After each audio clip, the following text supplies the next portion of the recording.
This program has been brought to you by Exit Realty. Durango's our home. Let us help you find yours. A massive worldwide research project on global water supplies included a small slice of the San Juan Mountains earlier this month.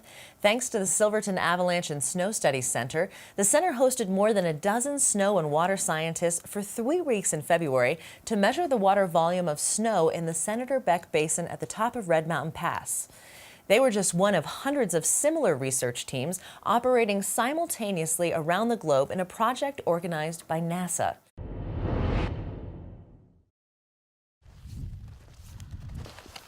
We were at the Swamp Angel study plot, that we call it. Like you found out, about a 20-minute snowshoe in.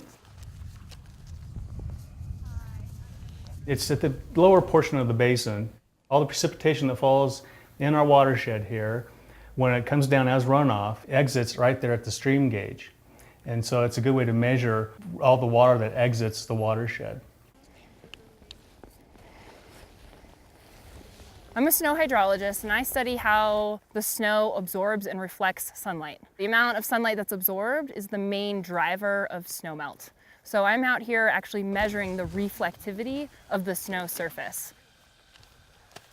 We're using a tripod-mounted laser mapping system, and those elevation maps allow us to make a really high-resolution snow depth map across the whole basin.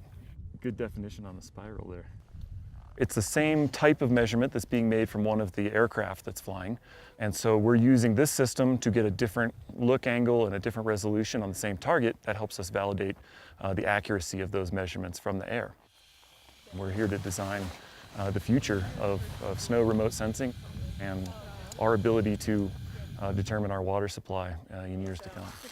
So we are all part of a really large international collaboration that involves lots of universities, lots of government organizations and labs. It's primarily funded by NASA. There were many different sites in Canada and California, Colorado, kind of all over the place, Alaska as well, that were on the original list. And we chose this site because of the high elevation, the access, and the ability to observe a wide range of conditions and to minimize the likelihood of wet snow, which is something that causes problems for a lot of the sensors. At some level, the importance of the work speaks to itself. Knowing how much snow is up in the mountains in the winter is critical to water supply forecasting. When the snowpack melts, it flows into our reservoirs. Most of our reservoirs are not big enough to hold all of the water that exists in this natural reservoir, which is the seasonal snowpack. When we're in a strange winter, we don't know how much water is there, water managers have to make really tough decisions, and it's not always the optimum decision that maximizes the use of water, minimizes the flood risk, and maximizes the ability to generate hydropower. It's a wonderful feeling to be a part of this huge, grand effort to create this technology and understand our mountain systems better.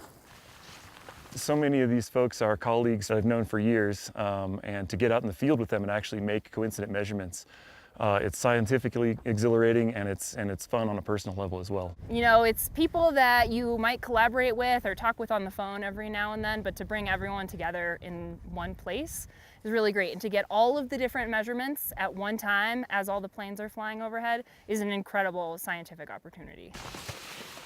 And it seems like all of you guys like to ski. We do. We're all a big bunch of skiers.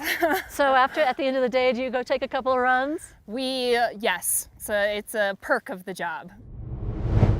Jeff Derry, Executive Director of the Silverton Snow Studies Center, said NASA selected Senator Beck Basin as a research site because of the wealth of snow data the center has collected during the past 13 years.